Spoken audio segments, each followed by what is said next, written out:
school while the pandemic lingers.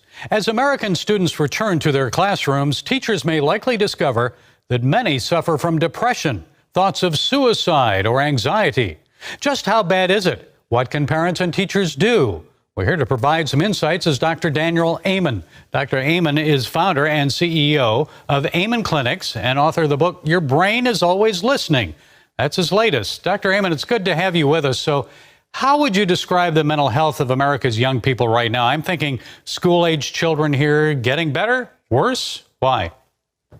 Oh, no, it's dramatically worse. Brand new study came out showing that depression has doubled, that 1 out of 4 children are struggling with depression, and 1 out of 5 children is struggling with an anxiety disorder. It was already at epidemic highs before the pandemic, but has just taken it to another level.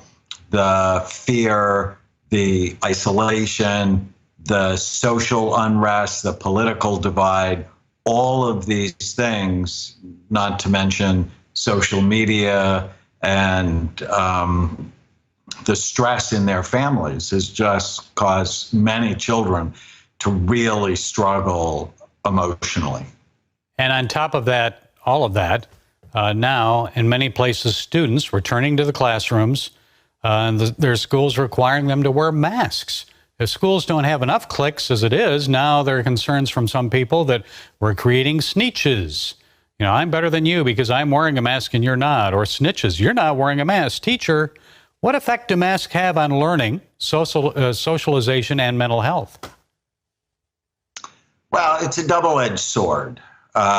Masks, in one way, honor the fact that we're in a pandemic and that I'm not going to give my virus to you or the germs. I mean, you just have to take a microbiology class in medical school to realize, I mean, germs really do get passed from person to person.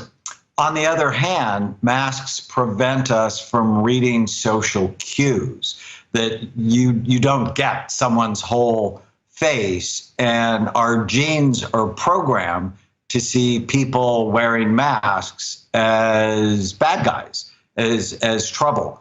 So it's a double-edged sword. Yes, when you and I were younger, the bad guys wore the masks. Someone going in to rob a bank or something like that. Now it's okay to go into a bank with a mask.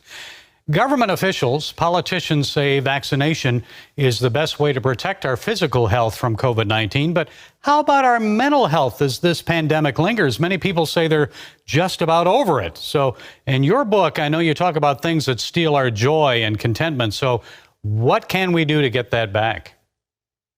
Well, I mean, the first thing we should do is we should teach children good mental hygiene, mental health habits.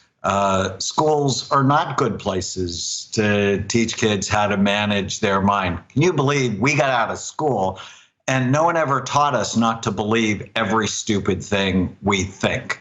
So mental discipline.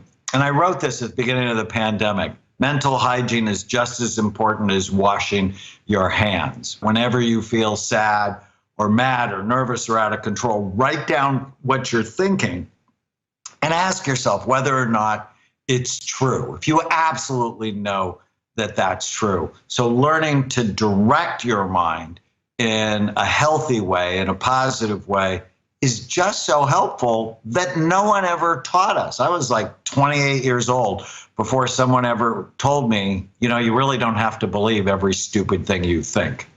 And of course, the power of positive thinking. Remember that one. Okay, Dr. Daniel Amen, founder and CEO of Amen Clinics, author of the book, Your Brain is Always Listening.